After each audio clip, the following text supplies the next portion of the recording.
I call the Rosemont Planning Commission meeting to order for Tuesday, August 26th. Please stand for the Pledge of Allegiance. I pledge allegiance to the flag of the United States of America and to the republic for which it stands, one nation, under God, indivisible, with liberty and justice for all. Are there any additions to tonight's agenda? There are no additions to the agenda, Madam Chair. Okay, and I'm just going to confirm, I know we were expecting Commissioner Ellis, but we are still fine with quorum without him, correct? Correct. Yes, we do have quorum. Okay, thank you. At this time, we will move to our audience input section. This is the time when anyone in the audience may address the Planning Commission for items that are not on the agenda. Okay, seeing none, we will move forward to the consent agenda. The consent agenda contains our minutes from our June 24th, 2025 regular meeting. We did not have a June meeting, or a July meeting, so that is the only item on our consent agenda. Are there any additions or corrections to the consent agenda? Okay, seeing none, I will take a motion to approve the consent agenda if someone would like to move that. Move to approve the consent agenda. Thank you. Is there a second? Second. Moved by Commissioner Reed, seconded by Commissioner Bugai. All those in favor, please say aye. Aye. Opposed? Motion carries. I did abstain from voting on that as I was not here for that meeting. We have no old business tonight, so we've got one item on our public hearing section this evening. It is a request by XCEL Energy for approval of a site plan review to construct a 140-foot private telecommunications monopole of an existing public utility station. And I will turn it over to Julia. All right, so just a little bit of an overview of the request in front of the commission tonight. So the Planning Commission is being asked to consider a request by XCEL Energy for approval of a site plan review to construct a 140-foot private telecommunications monopole at their existing substation east of Highway 52. XCEL Energy is looking to install this telecommunications monopole to continue their ongoing initiative to enhance the security and reliability of their electrical network. So the monopole will assist in establishing their private LTE network for secure communications between XCEL Energy assets, and that will take their communications off the public cellular spectrum. So this would not be open to the public. It's just specifically for XCEL Energy and their assets throughout this portion of the state. So a little overview of the site location. So you can see that substation is outlined in red in that photo. So that area is approximately about 5.3 acres in size. It is located about a half mile east of Highway 52 and north of 140th Street East.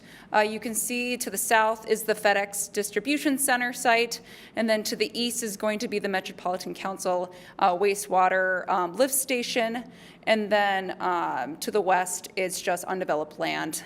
So the existing substation has been in existence since the late 1990s and has remained there since the late 1990s. A little overview of the site plan. It's going to be located on the right of this slide.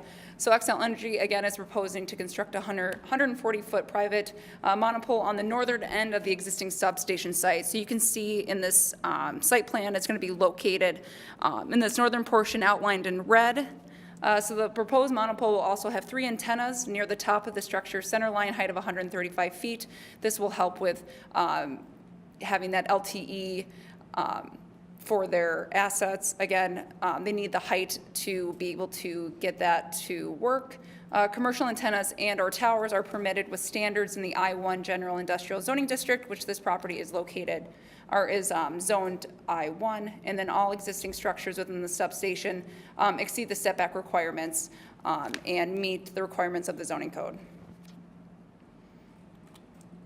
I do also want to mention the max height requirement for monopoles and towers is 250 feet, so the 140-foot proposed does not exceed that maximum requirement. So a little overview of the access and parking on site. So the site, again, is accessed by a singular driveway that extends north off 140th Street East, which you can see outlined in that photo. There are no designated parking stalls located on the site, but there is room for vehicles to park within the fenced area. Occasionally, there are employees that go to the substation just to check on existing equipment, or if anything needs to be worked on, there is area within the substation for parking. The main access driveway is made of asphalt, and then the main substation areas consisted of gravel throughout the site. No additional traffic will be generated from the monopole other than during the construction phase, which semis will be bringing in materials to construct that monopole, and then 3 to 5 employees will be working on site to construct that monopole. Otherwise, it will just be the standard, employees going to work on equipment here and there. So overview about the fencing, screening, and site lighting. So the substation currently has a 7-foot tall steel chain link fence with a 1-foot high vertical arm wire enclosing the site. The city code does permit fences up to 8 feet tall within non-residential zone districts, so that does meet that requirement.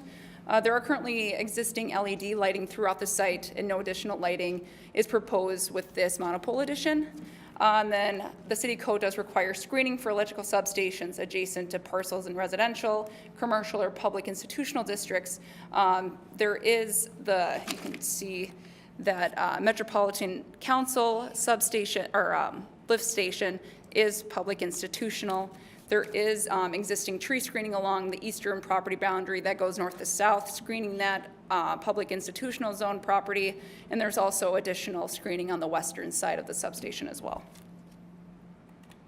So a recommendation from the Planning Commission today is a motion to approve the site plan review to allow XCEL Energy to construct a 140-foot private telecommunications monopole at their existing public utility substation, subject to conditions 1 and 2.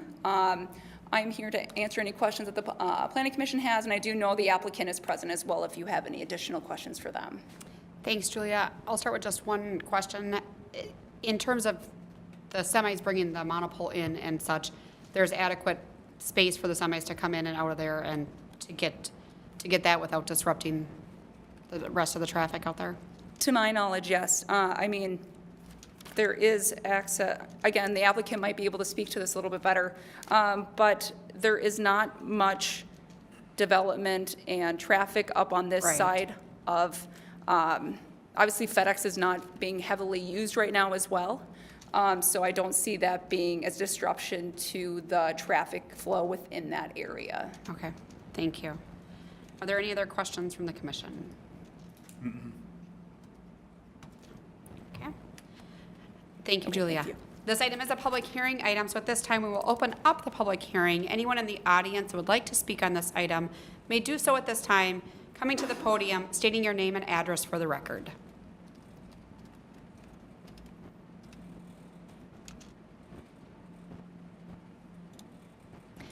Seeing no one approaching the podium, I will make a motion to close the public hearing. Second. It's been moved by Commissioner Kenninger, seconded by Commissioner Reed to close the public hearing. All those in favor, please say aye. Aye. Opposed? Public hearing is now closed. Is there any other further comments or questions from the commission? No. Okay. I will make a motion to approve the site plan review to allow XCEL Energy to construct a 140-foot private telecommunications monopole at their existing public utility substation, subject to the conditions 1 and 2 as listed in the staff report. Is there a second? It's been moved by Commissioner Kenninger, seconded by Commissioner Bugай. All those in favor, please say aye. Aye. Aye. Opposed? Motion carries. This item is this request for a site plan review is a Planning Commission purview item, which means it will not go forward to City Council. Our decision here, unless denied or appealed, is a final decision this evening. There is a 10-day appeal window, so anyone that would like to appeal this decision this evening may do so within 10 days, reaching out to city staff. And with that, that concludes our public hearing section this evening. We do have one item in our discussion section. We have no new business. Our discussion section this evening has potential amendments to the zoning code ordinance, and I will turn it over to Anthony. Thank you, Madam Chair, members of the commission. There's just 2 sections of the code that staff would like some feedback from the Planning Commission on before moving forward with the formal initiation of a zoning ordinance amendment. As the commission may recall, we did review a few sections of the code that could be updated. That would be kind of bundled in with this at a subsequent meeting date. So the first of the 2 would be fence standards, specifically related to fence height in street side yards of corner lots, and then Educational services, specifically dance studio uses in the B2 employment district. So starting with the fence standards here to be reviewed and receive feedback on. As you can see in the image before you, there are 3 different fence heights depending on where the fence is located. Typically, we see requests for 6-foot privacy fence in backyards that's allowed to wrap around from the front corners of the house to the side property lines and around the back. Front yards only have a maximum height of 42 inches, but there's this limited area here in which a side yard that would otherwise be allowed to have a 6-foot fence is only allowed a 48-inch tall fence. And that is only when this side yard area abuts the front yard of an adjacent property. This has been in provision in the code for quite a while. It is a common request that we do receive from residents that to build a 6-foot tall fence in that side yard area. As you can see, if someone's looking to have a completely enclosed 6-foot tall fence, they really would be limited to this area here in yellow. So here's a couple examples of those types of lots found throughout the city. They're kind of everywhere, but while they are not, I would say, common, they are also not unusual either. So in the older parts of town where the streets are more grid patterned, you can see this case where the streets on the right-hand side, the houses front that street, the backyard and the street side yard abut the front of this property. Same as here in this property, and then over here. This one actually does have a fence in place, although it'd be a 4-foot tall chain link or wrought iron decorative type fence. So staff did review some of the other city standards to see how this is treated in other areas, since it is a somewhat regular request that comes before staff. Of the 5 listed there, none actually regulate the street side yard height. We're the only city of that list that does regulate the street side yard height. All the others allow for 6-foot fences in this street side yard area to fully enclose the side and rear lots. Lakeville does require a 10-foot setback from public rights-of-way. Also note that the public right-of-way would be where these property lines are shown. So people aren't really allowed to build a fence right up to the curb as it is. Lakeville requires an additional 10 feet back from those property lines when it's along a public right-of-way. So as I said, it is common to receive an application to build a fence in that area, and we do have to tell them no. We do know that there are existing fences out there that are over 48 inches in those street side yards, abutting front yards. These are usually installed without a permit, likely as a replacement of an existing fence. Sometimes fence contractors or homeowners don't realize they need a permit to just replace a fence that's already there. And then there is one situation in my tenure here with the city where a parent had received a grant from the county. They had a kid with who was on the autism spectrum who would tend to escape from the backyard. The city approved a fence as an accommodation under the ADA Act. I think it's staff's desire to avoid having these kind of one-off cases. I think the general feel is that if we're the outlier here, and there's nothing wrong with being an outlier with regards to our code, but if we are the only outlier, it doesn't seem like it would hurt to start allowing 6-foot fences in that street side yard area. Also note that even though there are these fences that are above 48 inches in the street side yard, we've never received a complaint about that. No one called and said, hey, my neighbor put up a fence here, or my neighbor has a fence here that doesn't belong there or is too high. I don't know that people necessarily know that that's the standard, or they're just not that frequently, those lots just aren't that frequent throughout the community. So the impact is somewhat low in making a change such as that. So I guess the discussion would be, is the commission comfortable with amending the code to allow 6-foot fences in those street side yards? Or should we, I guess the other option would be to just kind of keep it as is.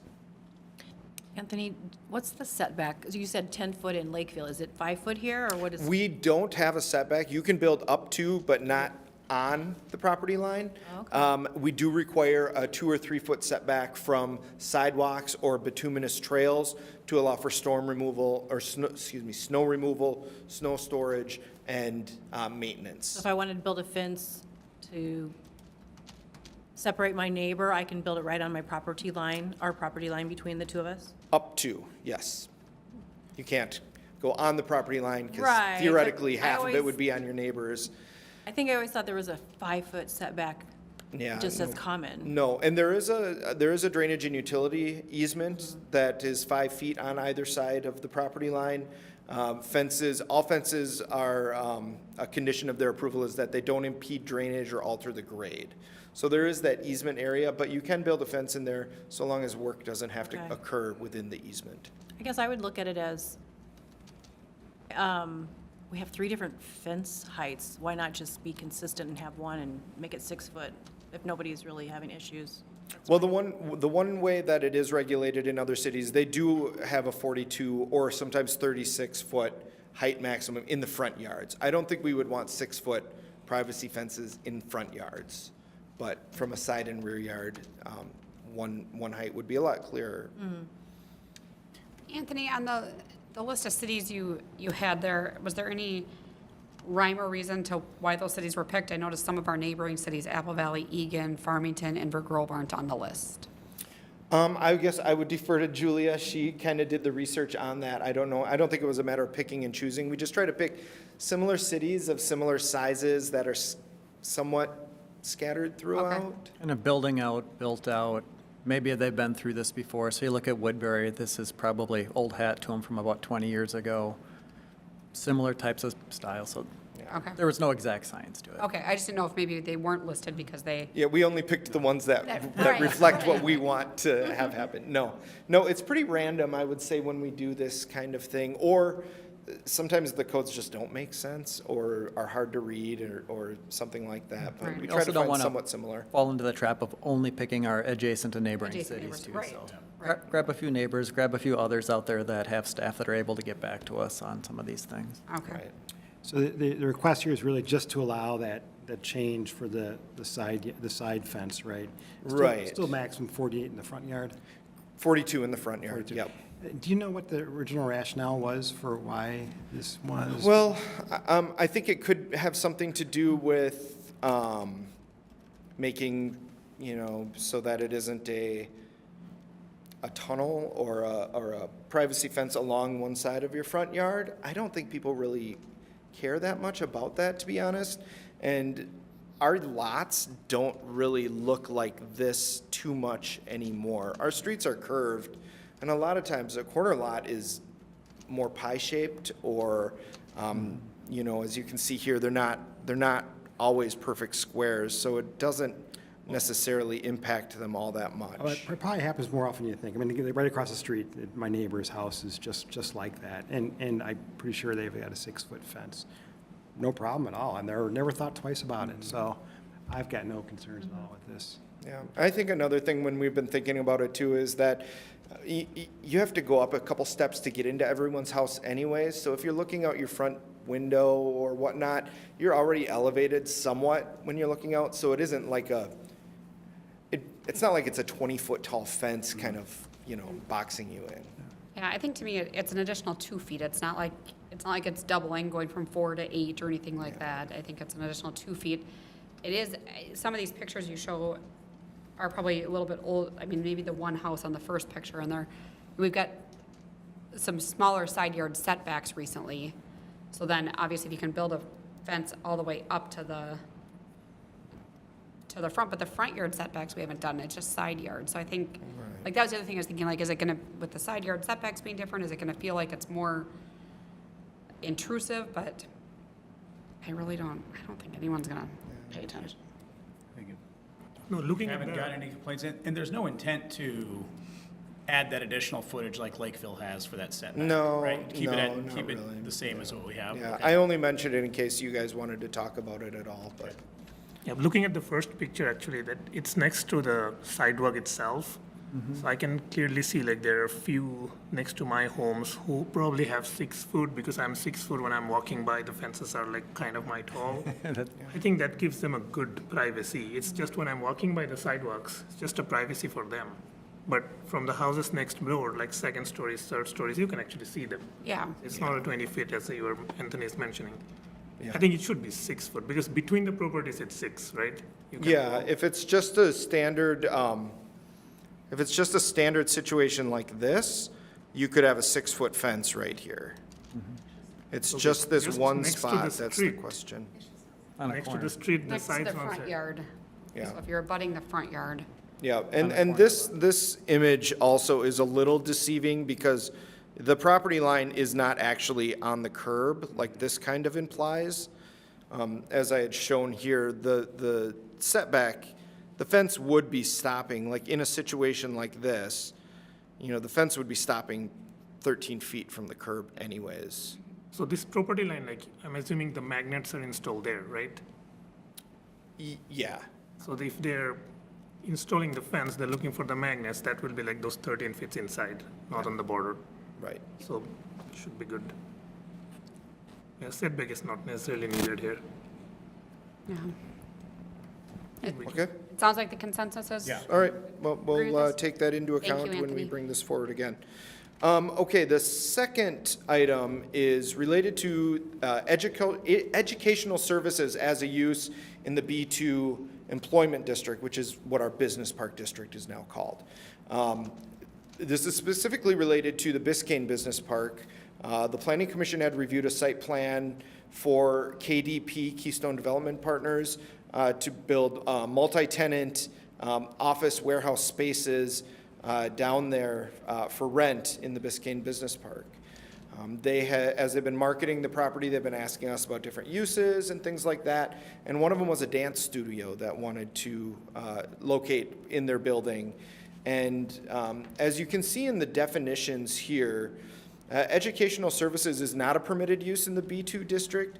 And specifically in the definition, it calls out dance and music instruction, which I would think would be a dance studio. Also interesting is that indoor commercial recreation facilities like Conquer Ninja, which is also in the Biscayne Business Park, are allowed. They're a little bit more recreational and less class-based, I guess, or instruction-based. But you can see from that definition that there is a lot of other uses within a indoor commercial recreation facility that would be allowed in the B2 zoning district. So staff looked at the codes of different cities listed here. Again, just kind of picked randomly or sort of randomly. More so what staff did was do a search for dance studios on Google Maps and see where they're located in different cities. And what we found is that they're actually in a lot of business park type development in multi-tenant office or strip type things in their business parks. You can see here too on the bullets, Maple Grove calls out dance studios in their definition. They also refer to teaching or training facilities, fully enclosed. But here's some examples of what I found around the metro. Woodbury Dance Center, that's a business park type development right there. Here is in Apple Valley, just north and west of Pilot Knob and County Road 42. I guess one of the big, more visible businesses, I think, is like Riverwood Church. But as you can see, this is a business park, business office park. The different cities have different types of zoning or different zoning district names. They'll either call it like limited business, light industrial, business park, office park. But you can see there's a number of dance studios in there. Betty Joe's, Jazzercise, Tags Gymnastics, that's, that could be an educational thing. And then Lebanon Education Center. And then lastly, here in Plymouth, that you can see there's an example where they have 3 dance studios in that business park area as well. So when considering uses in zoning districts, it's kind of important to think about the external impacts of a use like that. It's staff's opinion that it's all kind of occurring inside. The only concern would be that there's a lot of parents that maybe come at once. There are parking requirements that must be met, and specifically with Keystone Development Partners, they do have additional room to add more parking if that's needed. But the first things first would be actually determining if that is a use that the Planning Commission saw could fit in this zoning district in the city. So there's 2 paths forward. We could just add educational services as a permitted use in B2, which would include learning centers or tutoring businesses as well, which while they are found in some of these business park type developments, are more likely to be found in a B1 or general business district. It's not the goal here to remove this use from the B1 district, which is our typical commercial areas like along 42, but to more look at adding it to the B2 district. Another thing that could be done is just updating the definition of commercial indoor recreational facility to include dance studios. We wouldn't have to change the use tables, but we could also remove dance studios from the definition of educational services so that it isn't called out specifically as something that would not be permitted. So I guess the feedback we're looking for, staff is looking for from the commission is, do you see this as an appropriate use in the business park district? And then staff can drill down on how we get to that through the code. It seems really straightforward to Yeah. me. Yeah. Yeah, I look see at- this all the time. I look at that list of everything but dance studios, I'm like, oh, poor dance studio. Yeah. Yeah, and I guess I'm just not sure. I mean, whether it's basketball training facilities or cheer facilities, you see them in those types of business Yeah. parks. I wouldn't limit it to dance studios. I feel like opening it up for all of these. If you just add dance studio, then somebody else is going to need it for a very legitimate reason to, or be asking for it as well too. Well, and when the conversation started with KDP, initially I was like, oh yeah, dance studio, of course, because Conquer Ninja is in the other building in that business park. Yeah, they're allowed, because in my mind, some sort of training facility like that would be the same as a dance studio, you know, padded floors and mirrors and things and whatever. But then I drilled down and looked at the code just to make sure, and yeah, I saw that our definition of education services called out dance studios specifically. So, and that is not listed as a permitted use. So. So things like a batting cage type facility or something would already be Yep. allowed because it's an indoor recreation. Right. It's just that if we hadn't called dance studios out in educational services, it probably would have fallen into the other, we would have assumed it fell into the other bucket most likely. Yeah, and to be honest, dance studios aren't specifically called out in other cities' codes, and I'm assuming that if the question came up, the staff in those cities would say, well, you know, it's kind of like this other use that's already allowed, so that seems feasible, Yeah, if that makes sense. I think you can also make, like, the educational services one calls out self-defense Right. as well, and I feel like sometimes that self-defense also falls in that indoor recreation, you know, they're multi-use type buildings. Or a karate studio or Right, something. right, like, is that self-defense or indoor recreation? Like, where does it go? So, No, are they no also, major are concerns? educational services allowed in the B1 as well? They are, yep, So it would be, because they they would have still be those, allowed in B1, they'd now be allowed in B2. yes. Or indoor, so if we left dance studios as part of educational services, they'd be allowed in B1 and B2. If we pull them out and made them part of indoor commercial recreation, then are they only allowed in B2? I think so. Okay, You know, it's how we interpret the code too. Right, I mean, if it just said educational services and someone had said, hey, I want to open a dance studio here, and we would probably say, well, you're teaching, which would fall under educational services. It's not always so specific as this. Right, right. I mean, I feel it's fine to just allow all educational services in B2, whether it be tutoring services or anything of that. And also to note that in educational services like a tutor, I can't remember off the top of my head the different names of the, there's the Tutoring chains companies, that yeah. go around, that Learning RX and stuff like Yeah. that. Those are not schools, and staff is not recommending that schools, or implying that schools would be allowed in the B2 zoning district. This is something separate from a school. Right, and it kind of calls that out, educational services excluding schools. I mean, technically on the educational aspect, you could say skating rinks are educational because you're teaching them lessons and swimming lessons in the swimming pool. So it could all be educational if that's the way. So I would opt for the second option that you listed here to just include them is Just- probably the more simplified way to Sure. go. Okay. To include them in, In that item that number 2 there, update the definition. okay, I lean towards the first one of allowing all educational services in B2. Tutoring and if somebody wanted, like if Weiss Swim School wanted to build in a B2 industrial park, like I would be fine with that too. Yeah, I think opening it up for me, I mean, because we'd still be excluding arts and crafts, and if somebody from arts and crafts. And wanted to come in, self-defense, then- right. Then you're in the same position. I feel the same about all of them, that it fits within that use. And then they can be in B1 or B2. They're Yeah. not, like, we already allow them in B1, which is more of a commercial district. I feel like if they want to be in this more business park district, because it's a little bit less chaotic and rent may be different for them, not as high traffic, like whatever, I feel like that's fine too.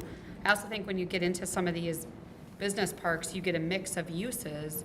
So some of them are going to be more heavily daytime users, and some are going to be, like the dance studio is going to be more nighttime. So then the parking and stuff kind of works out too, because you've got your daytime roto-rooter and stuff like that are kind of running your 7 to 5 shifts, and your dance that's more in the evening.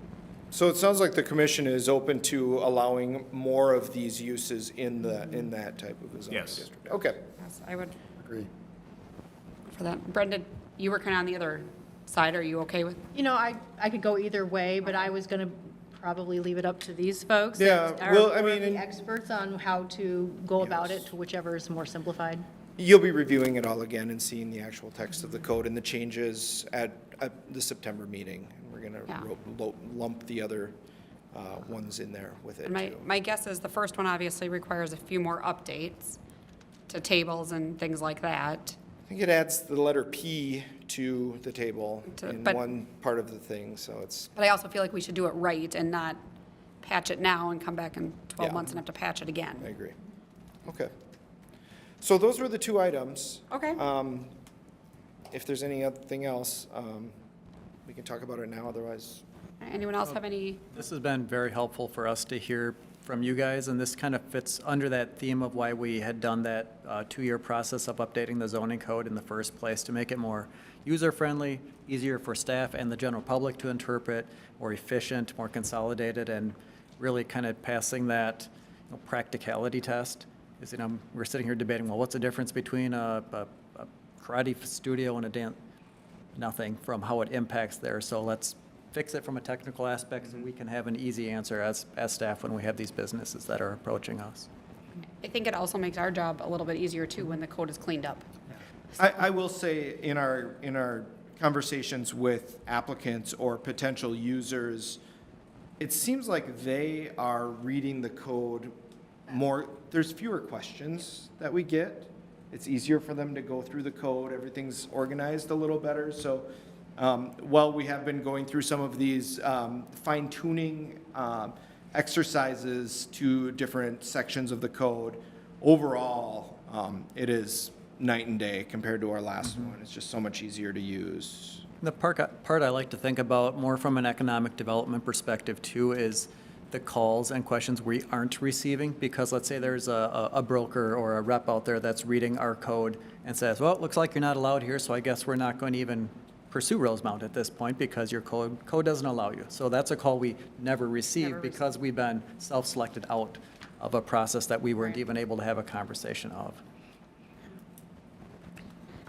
Well, good. Any other discussion items? That's it? Okay, I had a couple just reminders. Our next meetings, September 23rd, October 28th, and November 25th. November 25th is the Tuesday before Thanksgiving, so if any of those dates don't work for you, please let staff know right away.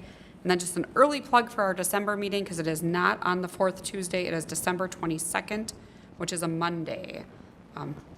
It's the Monday before the fourth Tuesday, but it's a Monday, right? Julia's looking at me strange. Oh, gosh. Is the Let 20, me get my calendar out here. or did I write that down wrong?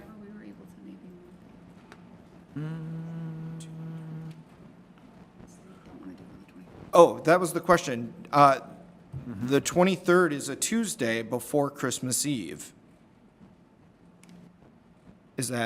Was that a date that the commission wanted to have a meeting? I thought we had it like a Or did we have it- earlier last year. We did because of how it fell, because Christmas Eve was the Yeah. Tuesday, so we moved it. Monday The the ca- 15th or something? or- The calendar, so are you asking if we want to do it on the, earlier than the 22nd? No, I think we did it on the 22nd. The calendar online has it as the 22nd. Yes. Or the final not online, the final calendar we got emailed in like Marchish, February, Marchish timeframe, has the 22nd.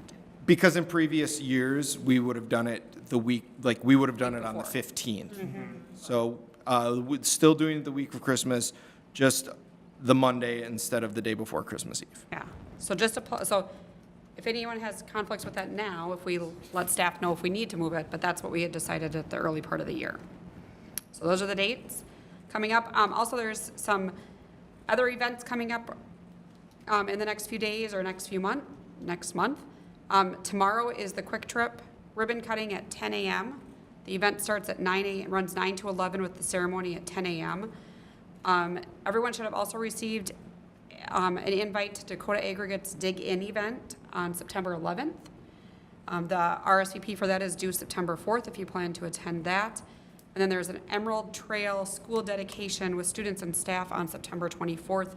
I did not write down the time for that, so if you need the time, reach out to staff. I think that one's in the afternoon, but we think so, can, too. we can confirm that Yeah. if you don't have it. Yeah, so if you didn't receive the invite for that, let staff know and they can get that to you. Anyone have anything else? Okay, with that, I'll adjourn the meeting. Meeting adjourned.